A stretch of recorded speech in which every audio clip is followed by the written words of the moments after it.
सभी साथियों को नमस्कार। साथियों, जैसा कि आप सभी जानते हैं कि वर्तमान में 72,825 टीचर वैकेंसी में जो कंटेम्प्ट पिटीशन चल रही है 837/838/2023, उसी के रिगार्डिंग जो इस समय कोर्ट प्रोसीडिंग चल रही है, तो उसके कुछ पॉइंट्स हैं जो हम आपको समय समय पर बताते रहते हैं और ब्रेक करते रहते हैं। जो न्यूज़ है, जो चल रहा है, वो सब आपको बताते रहते हैं। तो इसी क्रम में साथियों, एक बहुत बड़ी जो न्यूज़ निकल के आ रही है, वो न्यूज़ ये निकल के आ रही है कि 10 तारीख को क्या हो सकता है। तो साथियों, बता दें, जैसा कि अब तक प्रोसीडिंग चल रही है, उसमें जो है अब तक जो 10 दिसंबर 2025 के बाद जो प्रोसीडिंग चल रही थी, वो कहीं ना कहीं जो थी पिटिशनर्स के फेवर में चल रही थी। और पिटिशनर के फेवर में जब चल रही थी तो सरकार जो थी उस पर बिल्कुल साइलेंट थी, क्योंकि साथियों, कंटेम्प्ट पिटिशन में पहले एक पक्ष पूरा सुना जाएगा, फिर दूसरे पक्ष को मौका देके देन उसके बाद जो है कंक्लूड किया जाता है। तो अब तक जो भी पक्ष रखे जा रहे थे वो पिटिशनर्स की तरफ से रखे जा रहे थे। और जो हमारे माननीय न्यायाधीश महोदय हैं,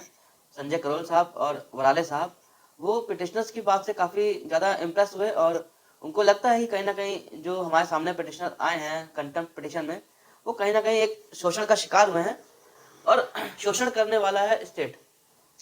क्योंकि साथियों, ये भर्ती 2011 की है और अब तक इसमें जो है वो पूरी तरह से न्याय नहीं हो पाया है। और कई जगह तो ये भी हुआ है कि कम नंबर पाने वाले को नियुक्ति दे दी गई है और उसी सेम पैरामीटर पे जो से ज़्यादा नंबर लेके बैठा हुआ है वो इस समय अभी तक भर्ती से बाहर है और अभी तक जो है वो वंचित है इस चीज़ से। तो साथियों, मैं बताना चाहता हूँ कि अभी तीन दिन पहले जो शासन स्तर पे जो भाटी मैडम है, ऐश्वर्या भाटी मैडम है, उनको पक्ष रखने के लिए 10 तारीख को आना है कोर्ट के सामने। तो वो जो है शासन से एक तरह से डायरेक्शन लेने गई थी या शासन से बात करने गई थी कि आगे उनकी प्रोसीडिंग कैसे रहेगी। तो साथियों, अब तक मैंने इस पर कोई अपडेट इसलिए नहीं दी क्योंकि अब तक इस पर कोई भी ऑथेंटिक न्यूज़ मेरे पास नहीं थी। और जब तक कोई ऑथेंटिक न्यूज़ या कोई सत्य न्यूज़ नहीं आएगी तब तक हम जो है इस चीज़ को जो है वो हम प्रेजेंट नहीं करते हैं। और साथियों, जहाँ तक अभी मुझे करीब हो गया 2 घंटे पहले कुछ न्यूज़ मिली है और बहुत ही ऑथेंटिक सोर्सेज से वो न्यूज़ मिली है, तो वही मैं आपके सामने जो है वो ओपन करना चाहता हूँ। और कहीं ना कहीं साथियों, बताना चाहता हूँ कि स्टेट की तरफ से जो इस बार 10 तारीख को ऐश्वर्या भाटी मैडम रिप्रेजेंट करेंगी, वो पूरी तरह से जो है स्टेट जो है वो अटैकिंग मोड में आ रही है। और अटैकिंग मोड में आने के साथ साथ उनका ये प्रयास रहेगा कि किस तरह से इस कंटेम्प्ट पिटिशन को जो है वो डाइल्यूट किया जाए,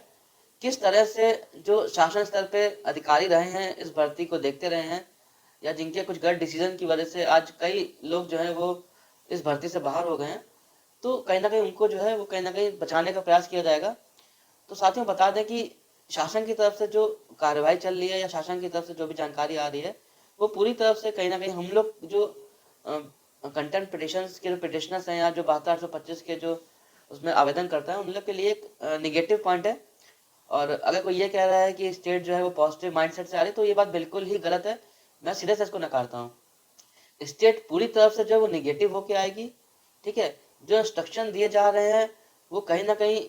पूरी तरह से निगेटिव है। और कोशिश ये की जाएगी कि 72,825 का जो है जो कंटेम्प्ट पिटिशन फाइल हुई है उस पर जो है कहीं ना कहीं इस मामले को डाइल्यूट करके और इसको जो है वो इससे निकला जाए। तो साथियों, बता दें कि अब तक की जो था वो माननीय संजय करोल साहब और वराले साहब थे, वो कहीं ना कहीं बिल्कुल पिटिशनर्स को सुनने के उसमें थे और उन्होंने काफ़ी अच्छा जो उनका रुख था वो कहीं ना कहीं जो भी शोषित हैं हम लोग उन सब पे था। और 10 तारीख को जो डेट लगी है उसमें जो है स्टेट को अपना पक्ष रखना है।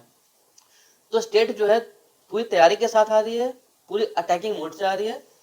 तो मेरा बस इतना जो है सुझाव है, 72,825 के जो योद्धा हैं जो फ्रंट पे आके इस लड़ाई को लड़ रहे हैं या जो एडवोकेट पैनल्स हैं, उनको साफ साफ तौर पे एक राय देना चाहेंगे, वो यही है कि अगर स्टेट अटैकिंग मोड में आ रही है तो आपको भी अटैकिंग मोड में रहना है। और अगर आप इस चीज़ को समझ के चल रहे हो कि आपको कुछ मिल जाएगा, तो मिलेगा, लेकिन उसके लिए आप काफ़ी जो है वो मशक्कत करनी पड़ेगी, आपको उस पर काफ़ी एक्सरसाइज करनी पड़ेगी। स्टेट ऐसे कुछ भी नहीं देगा और यही बात सत्य है पूरी।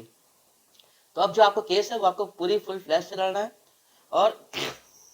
कोशिश ये करनी है कि कहीं ना कहीं जो भी इसमें दोषी अधिकारी हैं, कहीं ना कहीं आपको भी अटैकिंग मोड में ही रहना है। अगर आप अटैकिंग मोड में रहोगे तो कहीं ना कहीं हो सकता है कि स्टेट को अपनी गलती का एहसास हो या उनको लगे कि नहीं हमसे गलतियां हुई हैं, तो वो उसको सुधारने के बेस पे कहीं ना कहीं हो सकता है कि आपको कुछ ना कुछ दे। लेकिन साथियों, अगर आप ये मान के चल रहे हैं कि आपको कुछ मिल जाएगा और बिना परिश्रम किए मिलेगा, तो ये बिल्कुल आप अपने आप से झूठ बोल रहे हो। और पूरी ताकत से आपको भी लड़ना है और पूरी तरह से काउंटर करके चलना है।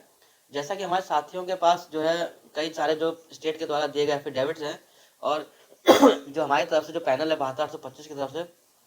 उस पैनल में जो भी एडवोकेट्स हैं उन तक जो जो उनके पास जो जो भी काउंटर्स हैं स्टेट के,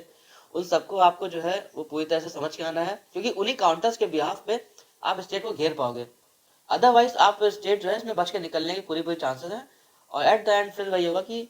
शोषित शोषित ही रह जाएगा, और जो बच के निकलना चाहता है वो बच के निकल जाएगा। और साथियों, मैंने जो आपको ये न्यूज़ ब्रेक की है वो कहीं ना कहीं न्यूज़ ये नहीं कि किसी के झूठा अफवाह के उसमें, लेकिन मुझे जो जानकारी मिली है उसके हिसाब से बता रहे कि स्टेट जो है वो पूरी तैयारी से आ रही है। उनका मकसद इस कंटेंट को डाइल्यूट करने का है, इससे बाहर निकलने का है, और बहुत ज़्यादा देने का है, तो बहुत मिनिमम से कॉस्ट पे निकल जाने के लिए है। लेकिन जिस तरह से माननीय सुप्रीम कोर्ट के द्वारा लिस्ट बनवाई गई, चाहे वो 14,851 की लिस्ट हो या 16,478 की लिस्ट हो, और अगर आप चाहते हो कि इन लिस्टों पे जो है स्टेट जो है वो देने पे बाध्य हो जाए, उन लिस्ट पे जो है वो एडॉक नियुक्ति देने के लिए बाध्य हो जाए, या इस लिस्ट को जो है कंसीडर करने के लिए बाध्य हो जाए, तो उसके लिए आपको पूरी तैयारी करनी है, और आपको पूरे अटैकिंग मोड से तैयारी करनी है। इस बात का आप बिल्कुल मान के चलिए, क्योंकि साथियों एक क्वेटो कहा जाता है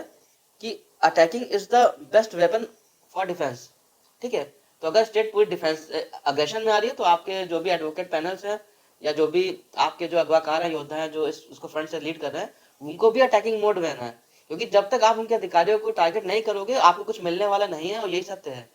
जब कहीं ना कहीं स्टेट फंसती नजर आएगी, उस बिहाफ पे, उस कंडीशन पे आपको यह है कि कुछ दे दे। और सबसे अच्छी बात तो यह है कि माननीय न्यायाधीश महोदय का जो पैनल है वो पूरी तरह से जो है वो कहीं ना कहीं पिटिशनर्स के फेवर में है।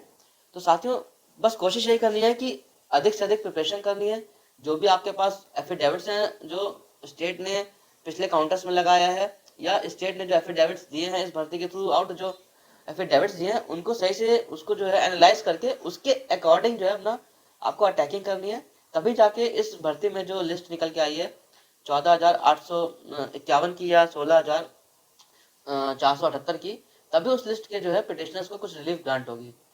तो साथियों, इस न्यूज़ को साझा करने के लिए मेरे को जो सही लगा मैंने साझा किया,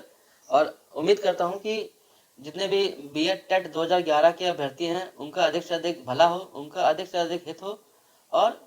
ये मैसेज भी मैं पहुंचाना चाहता हूँ उन सभी योद्धा से जो इस केस को, जो इस कंटेम्प्ट को, या जो इस लिस्ट को जो है वो फ्रंट से लीड कर रहे हैं, उन तक ये मैसेज भी पहुंचाना चाहता हूँ कि बस समझ लीजिए कि आपको पूरा प्रयास करना है, आपको कहीं भी जो है लूज नहीं करना, पूरे अटैकिंग से आपको जाना है, और स्टेट पूरे जो है अटैकिंग पावर से आ रही है, मामले को डाइल्यूट करने आ रही है। आपको उसी हिसाब से जो है अटैकिंग का जो भी है आपको स्ट्रैटेजी बनानी है।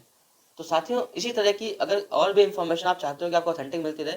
और आपको सत्य से जो है अवगत कराया जाता रहे, तो इस चैनल को अधिक से अधिक सब्सक्राइब जरूर कर दीजिए, इस वीडियो को अधिक से अधिक शेयर कर दीजिए, उन लोगों तक पहुंचा दीजिए जहां तक ये पहुंचना चाहिए, ताकि साथियों हम भी ये चाहते हैं कि 72/825 का जो ये मतलब दंश झेल रहे हैं, जो योग्य कैंडिडेट हैं और जो आज भी इस भर्ती से बाहर हैं, उनको कहीं ना कहीं अब जो है उनको नियुक्ति मिलनी चाहिए, और कहीं ना कहीं उनके जीवन में भी खुशी आनी चाहिए। इसी सबके साथ मैं यही कामना करता हूँ कि भविष्य में अधिक से अधिक लोगों को नियुक्ति मिले। तब तक के लिए साथियों नमस्कार, और मिलते हैं आपसे फिर अगली ब्रेकिंग में। जय हिंद।